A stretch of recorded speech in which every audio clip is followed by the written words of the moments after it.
Okay, now that we have completed our forward traffic channel processing, we move on to our next slide. Okay, so let's get a overview of the progress of those cellular communication systems. It moves from 1980s. Well, in fact, in the earlier times, early 19th centuries, there were applications in wireless communications, and yet it was not defined as the some kind of generation. It was just used by government and military. So by that time, there were wireless communications, and some of them are even using radar communications, radar detections, for particularly for military.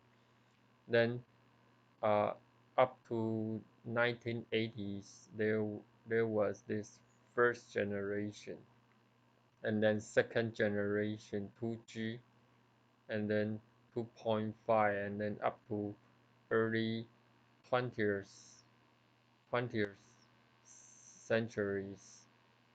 There were CDMA and then WCDMA, those are 3G, and then OFDM, and then error correction code that was up to fifth, 4 and 5G. And then as you can see here, as time moves on, the data rate increases uh, not linearly but exponentially. As you can see, this 1K that is uh, very low, and then it goes up 10 times to 10 kbps, and then it goes up 5 times, and then twice, and then 5 times, and as you see, 4 times up. So it its rate of increase is actually increased a lot, exponentially rather than linearly. So as a result, it will be able to support a lot of applications, uh, not just voice or message, even up to, for example, videos, virtual realities, and IoTs, vehicular applications. Those applications demand a lot of uh, data rate, so uh, it's really highly uh, demanded in terms of the traffic. Okay, so the architecture will look like this. You have radio interfaces, and then you have this uh, carrier uh, radio resource layer. Uh, for example, this multiple carrier CDMA 2000 or direct spread. This is code division multiple access, and then this IMTTC, it's a mixture of both. It's both time division and then code divisions. So you see that there is a TD as well as CDMA. So you'll be able to accommodate more users by using jointly time division and code division. And then single carrier, this is the time division TD, and then frequency and time DEC. Although some of the specs here lasts only for a short period of time, and then CDM, then this is network layer, the network layer. So uh, this CDMA based network or TDMA or FDMA network. So that's the architecture. And then here's a summary of the cellular data service. So the GSM, the TDMA family, and then CDMA family. As you see, uh, you have 9.6K or 14.4, and that belongs to 2G. And then GPRX, that was the early one. We would say maybe the first one to support data communication, because it used to be supporting only uh, circuit switch voice. For example, this 9.6 is a typical speech communication. And then this general general packet radio service GPRX, that was in the early 20th century, like around year 2000. That supports the first generation to support data. So that's uh, quoted as 2.5. And then enhance the data rates for GSM.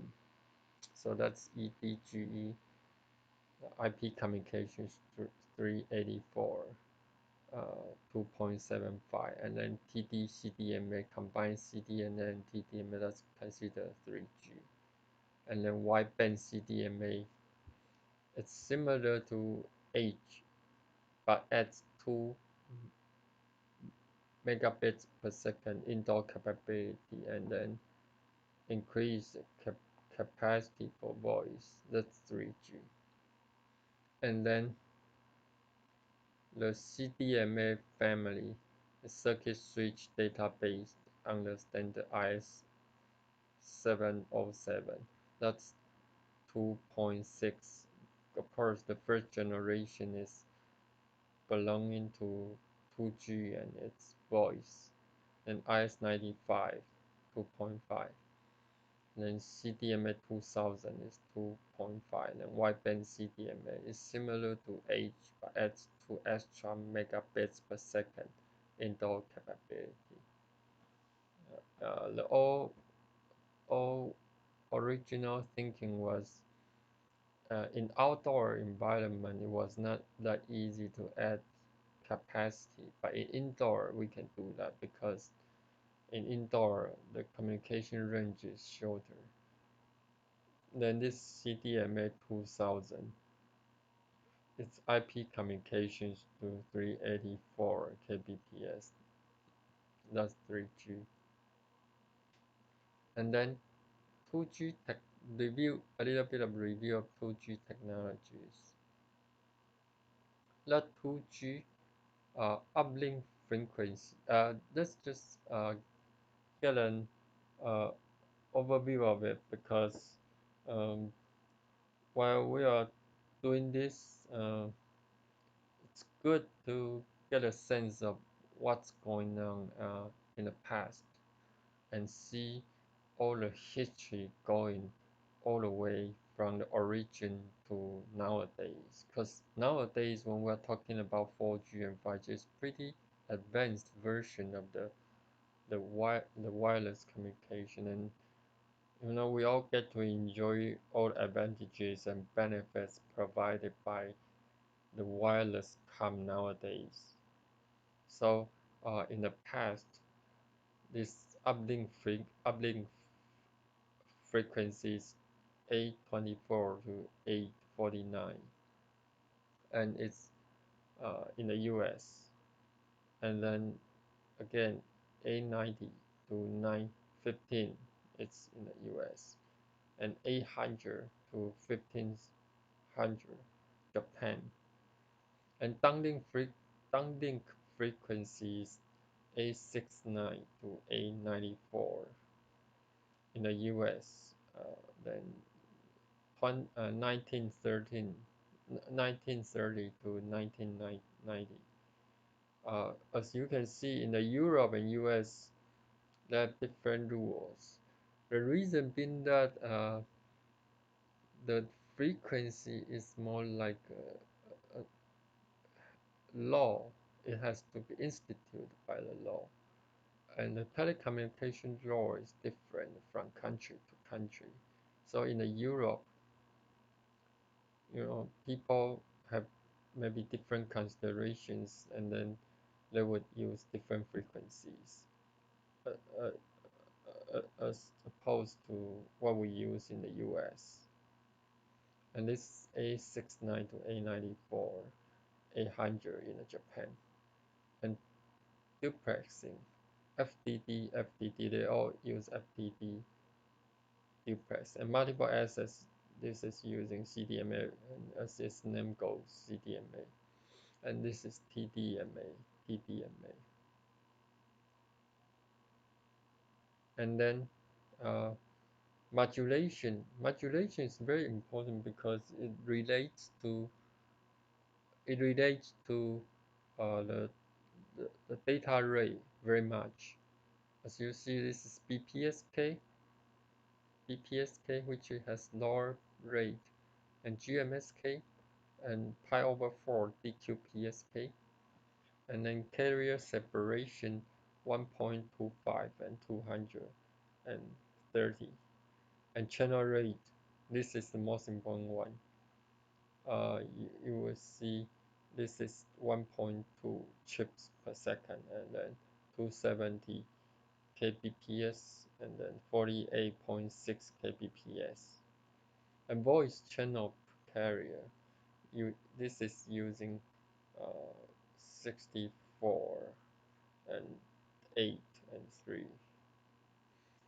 Of course, then this is not directly related to data rate, because as you see, BPSK has lower rate, GMSK and QPSK has higher rate.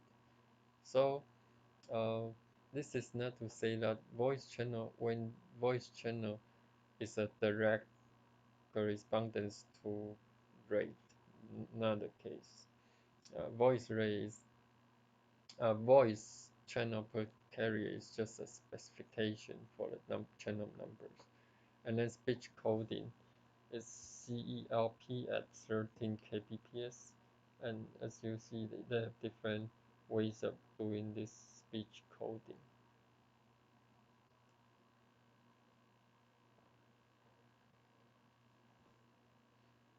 Okay, so this uh, this slide describes the data rate modulation scheme and duplexing scheme for the cellular systems. And then uh, alternatives to 3G cellular. So major technical undertaking with many organizational and marketing overtones. So it was discussed that what is really the underlying force that push those cellular system forward. So there are lots of technologies, but what are the ones who really prevail? That uh, has to be decided by the organizational and marketing perspective. So there are also questions about the need for the additional investment. So for example, there was a time when people are happy with 2.5, and then there are lots of wireless that in public places such as shopping malls and airports to offer options, and then that's sort of a substitute for 3G, and there are other high-speed wireless data solutions to compete with 3G. So, for example, mobile text low data rates uses a narrow band as compared to 30 kHz and 5 megahertz, and Ricochet, Flash OS, OFDM, so on and so forth. So you see a lot of competing technology, and this is always the case when a new generation comes up, a lot of alternatives. Okay, and the major mobile radio standards in USA. USA has been the major market for wireless communications, so there are a lot of examples that talks about USA, but of course those things are international, and most countries will use similar technologies. And AMPS, and that was the FM system that was in the old times when 1983, and USDC that was in 1991, QPSK, and CDPD 93, GMSK, IS-95, QPSK, BPSK, and FLAX, that's paging, that's only message paging. Then DCS, PSCS, that's the coldest PCS, and it uses DQPSK at uh, 300 kHz. Then the major standards in Europe, uh, ET, ETSCS, FDMA, that's 900 at 25 kHz. And as you see, this is the most common one, GSM, that's a cellular system, uh,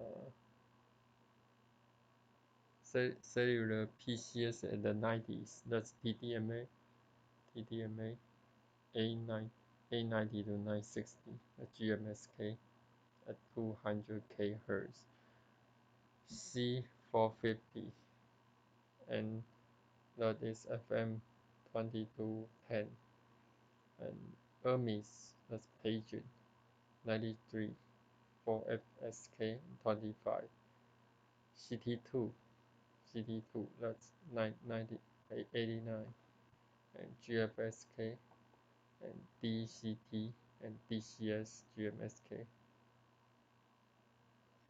And there has been debate going on for IEEE 802.11 versus 5G, and the, the discussion been about uh, whether or not we can actually use the 802.11 standard as a replacement for 5G.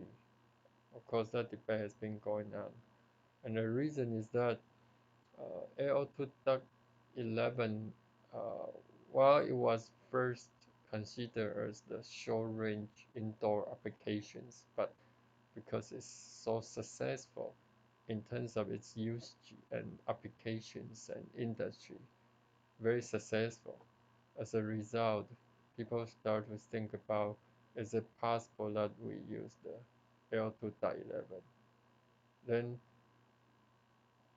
that comes to uh, that comes to the next generation, and 4G systems, the wireless networks with cellular data rates of 20 Mbps per second and beyond. And in fact, when we say beyond, it's usually up to 1 gigahertz or even higher.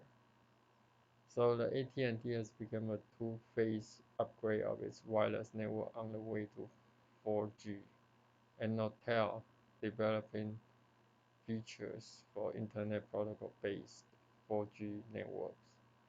And then there's Alcatel, Ericsson, Nokia, Siemens, and found a new wireless world research forum for research on wireless communication beyond 4G, and that of course is 4G and 5G. And 4G is on the way to commercialization and deployment, and many new technologies and techniques, for example, multiplexing, intelligent antennas, digital signal processing, and industry response is mixed.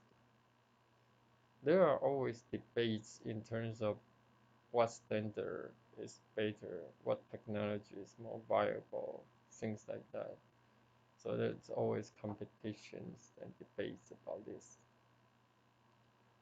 And then engineering issues, control code, steps in control code, and DDMA design, CDMA design, and handoffs, and power control, traffic engineering. Those are engineering issues because you're trying to accommodate more and more people, more and more devices, and some even we will say if a person is using 10, 20 devices, then you can expect when IoT comes in, we are going to have connections 10 times more than what we have today. And to make it worse, if vehicular or virtual reality, those things come in, uh, we expect data rate to increase exponentially. The demand increases exponentially. Not to mention that how we achieve this is really difficult. So steps in a MTSO control call between mobile users, mobile unit initialized, and then mobile originated call and paging, and call accepted, and then ongoing call, and handoff, call blocking, call termination, call drop, call to from a fixed and remote mobile subscribers. Those are conditions that can happen in a call. As a result, the control call, the controller in the system has to well organize in dealing with those situations. So for example, someone originate a call, initiate a call, paging, call accepted, ongoing, handoff, right? Handoff is a person move from cell to cell, which we mentioned before. Call back, call terminate, call drop, or call to or from a fixed and remote subscriber. And mobile wireless TDMA design considerations. Number of large code channels, number of time slots in TDMA frames is 8. And maximum cell radius is 35 km. And frequency region around 900 megahertz. And maximum vehicle speed is 250. This is really high, right? In terms of not to mention about people moving, it's way slower than this. And vehicle has higher speed, but to reach 250 is like high speed train, or you know, driving on the highway is not even reaching this point, right? It's around half of this, right? So uh, it's designed to be able to accommodate people in high speed rail, high speed train, and coding delay can tolerate up to 20 milliseconds, and maximum delay spread is 10 microseconds, and bandwidth not to exceed 200 kHz. And mobile wireless CDMA design considerations to consider soft handoff, soft, meaning that is a soft version. When we say soft version, uh, when you it means that when you are doing handoff, you are moving within the boundary. When you are moving within the boundary, the user equipment UE has to communicate simultaneously with two base stations. One is the one base station is the one which the UE is leaving. The other one is the one that the UE is approaching. So when it's moving from A to B, there will be a certain period of time when uh, the UE communicates with both base stations.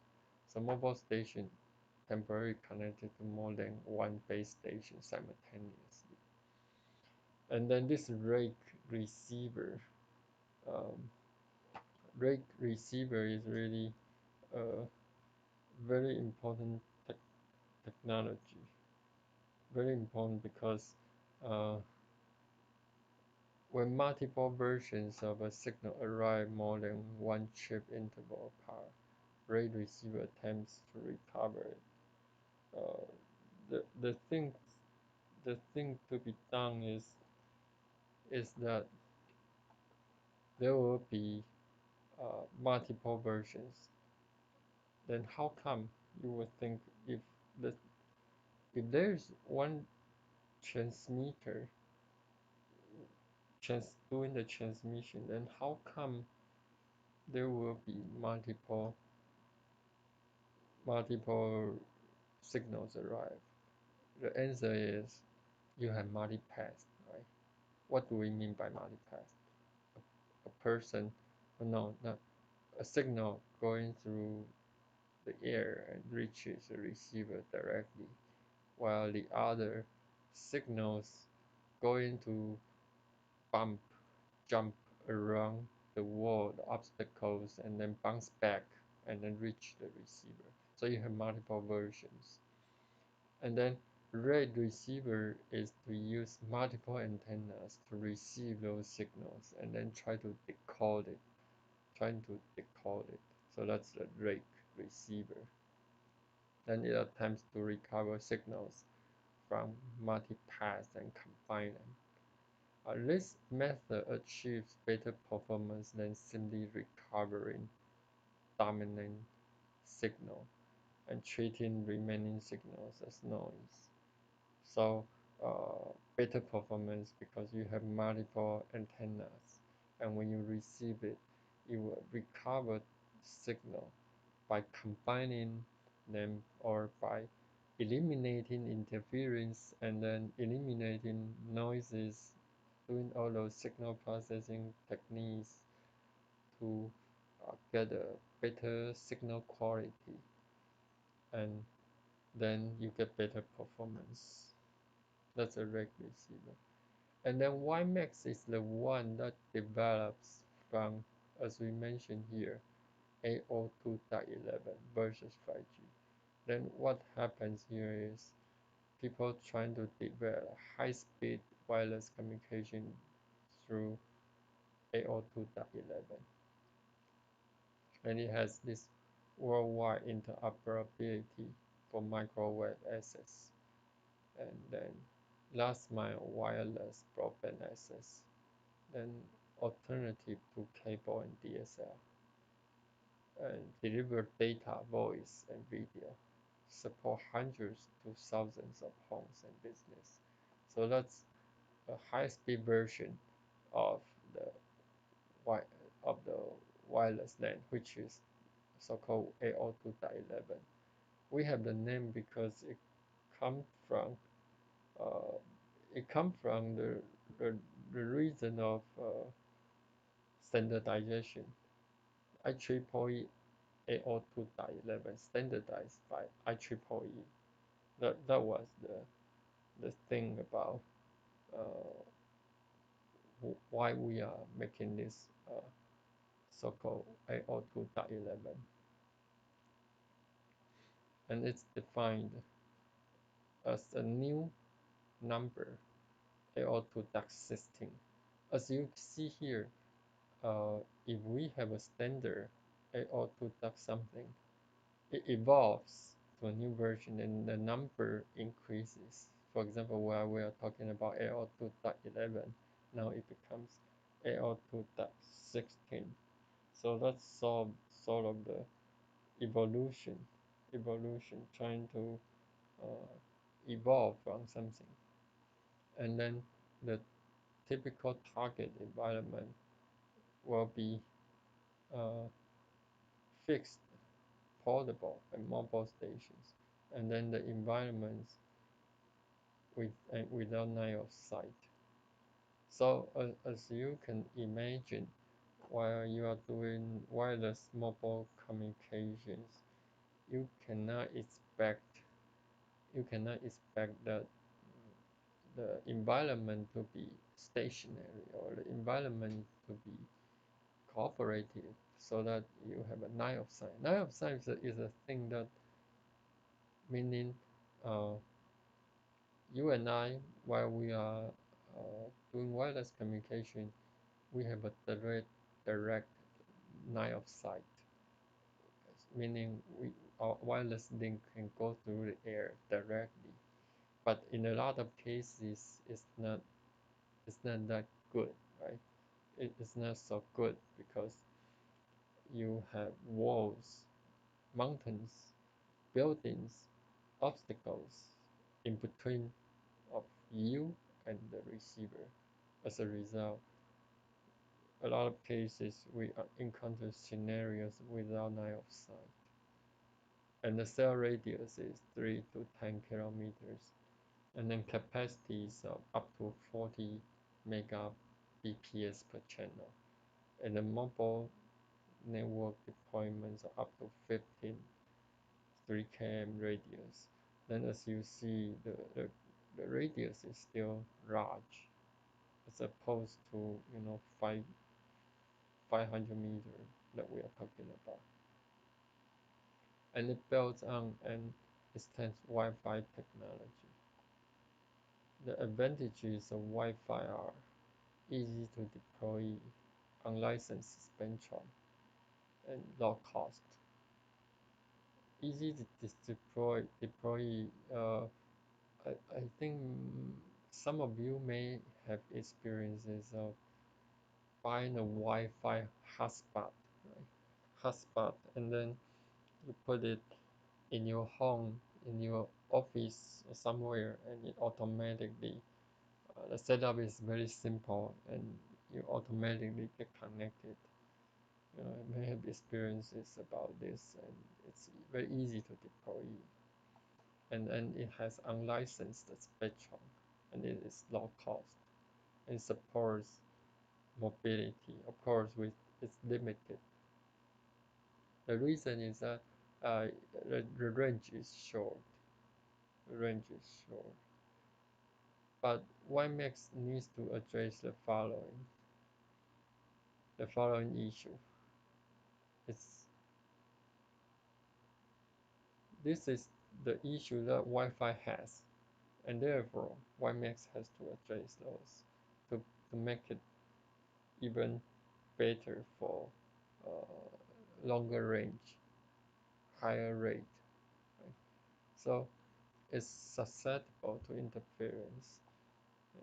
Some of you may experience that if you have a lot of devices connecting to Wi-Fi simultaneously, some of them will get very low quality connection, very slow, or you have packets drop. And then L2.11 also targets short-range indoor operation. So since it's short-range, we like to extend the range to a longer, longer uh, range so that it gets better uh, communication quality. And also the security is a concern. The security is a concern because Wi-Fi is not designed to be so secure, and it has limited level of mobility. And Wi-Fi, WiMAX is tended to complement Wi-Fi, as we mentioned. It's sort of like an enhanced version of Wi-Fi, and intended to compete with 4G and 5G. WiMAX forum promotes WiMAX and looks at the interoperability.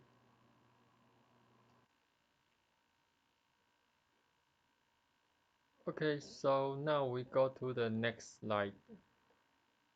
So the WiMAX deployment, the diagram looks like this. So you have this internet, and you have your base stations, and this is WiMAX backhaul. Backhaul is uh, usually connected by fixed line, LAN line.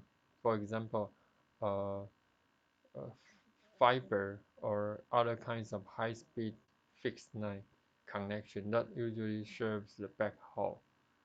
And then uh, you see there are mobile client and office buildings and hotspot, CPE, none of those things. They surround the area and they connect to the internet.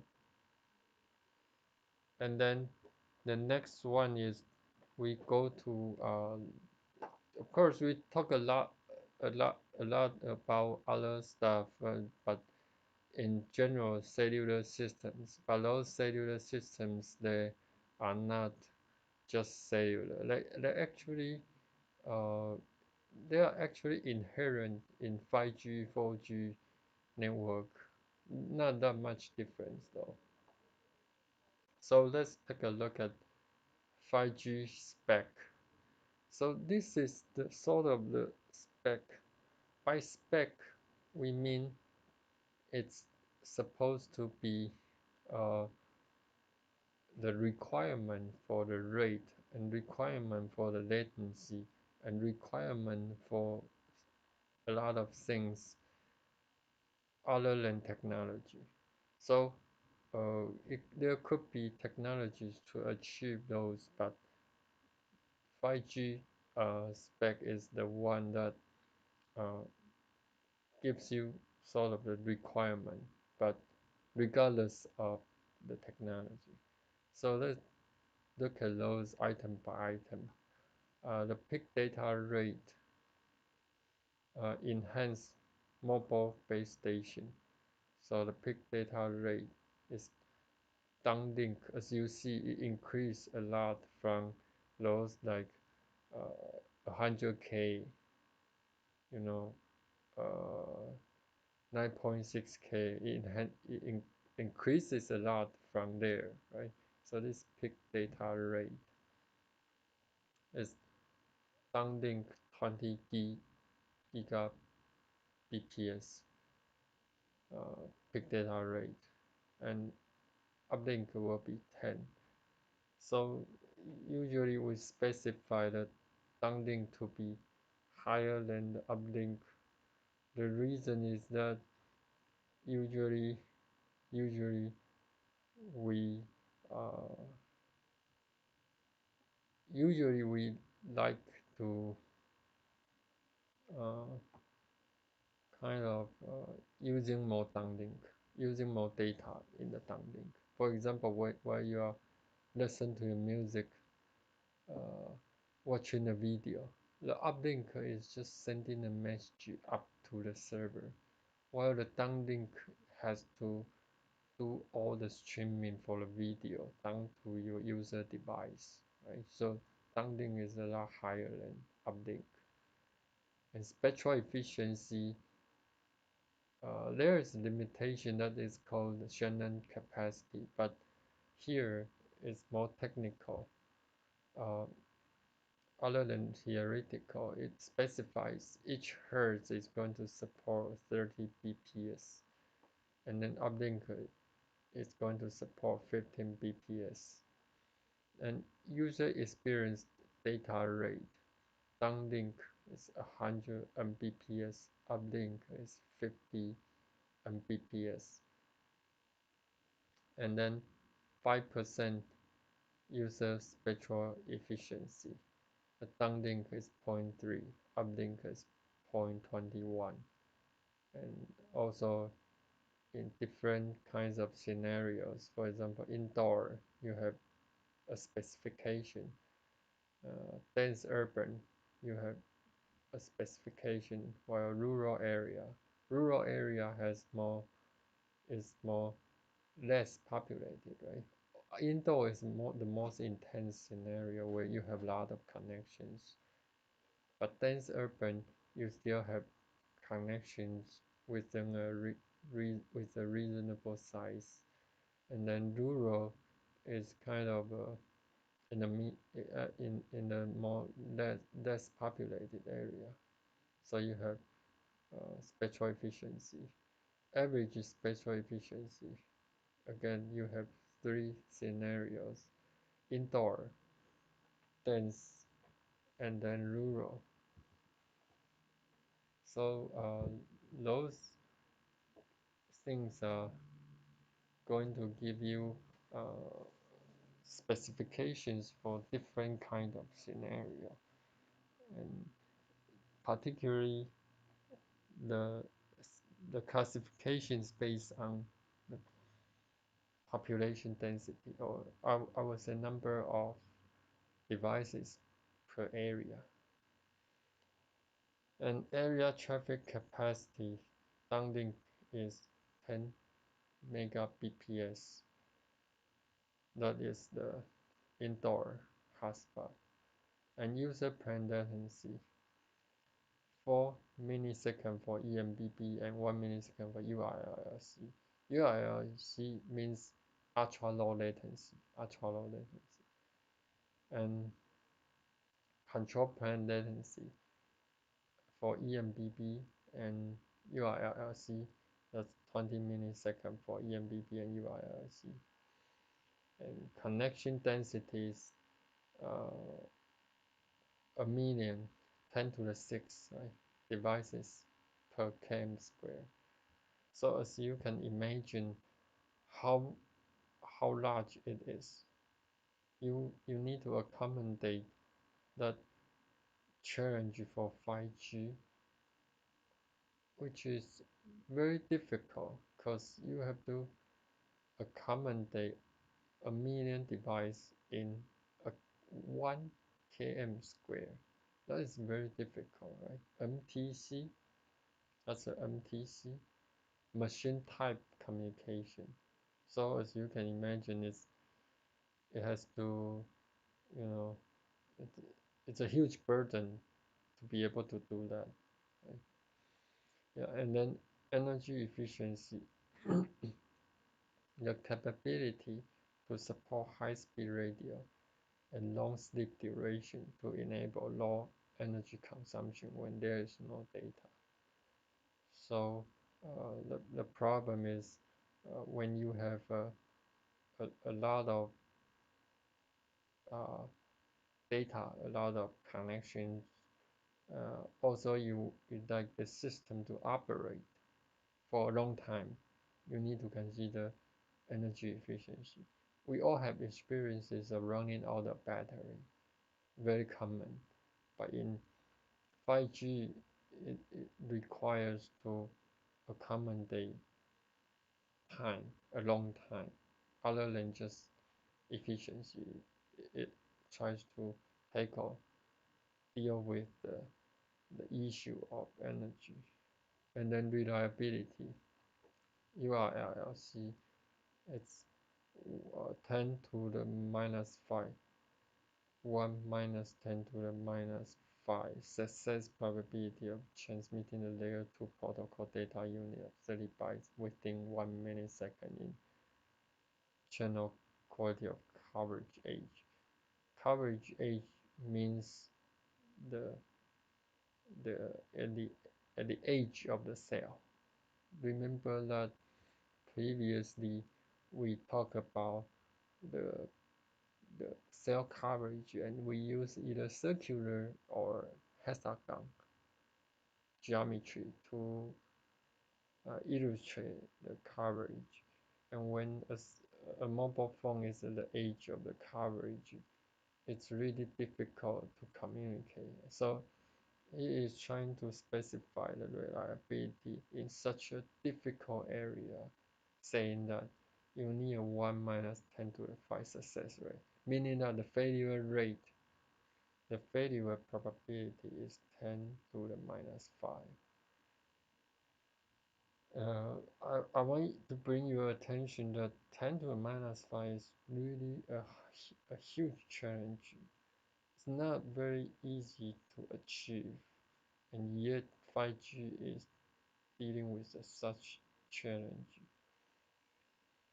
So when you are transmitting a layer 2 protocol, 32 byte, and within 1 millisecond, so it's a very short time, meaning that you don't get too much chance to retransmit because once you retransmit, you may delay it more than 1 millisecond. In other words, you have to transmit just once, and then its acceleration has to be this high. And then mobility uh, for EMBB up to 500 km/h. So you imagine this, while people are walking, while people are uh, running, it will be like from 0 km per hour to like 3 km, 5 km per hour. That would be very high for people, human walking. And vehicle driving will be up to 100, 200. That would be vehicle. High-speed train, high-speed rail, it will up to 200, 300 km per hour. Now we are demanding up to 500 km. 500 km is a very high-speed train, very high-speed rail. That would reach the speed of this high. But uh, it has not yet reached the area of airborne communication, because airborne, for example, the, the commercial air flight, it will be like 800 to 1,000 km per hour, but it's not going to accommodate air flight. Other than that, there are coverage issues. In the air flight, its coverage will not be, be accommodated because the flight moves very fast and it moves out of cell very quickly. So there are issues. Okay, and mobility interruption time is 0 millisecond, and the bandwidth at least 100 MHz up to 1 GHz for operation in higher frequency band. So at least it needs to be 100, and it will up to a giga in higher frequency band. Okay, so I think that gives you an overview of the 5G performance spec, and yeah, then we go to next slide, that is the 5G dual connectivity. So let's take a look. You have a small cell, and you have macro cell. Macro cell, that is the anchor cell, and next generation core. So the core is IP network and IP-based network, and it goes to the backhaul, and of course the backhaul connects with another macro cell. It connects with another macro cell,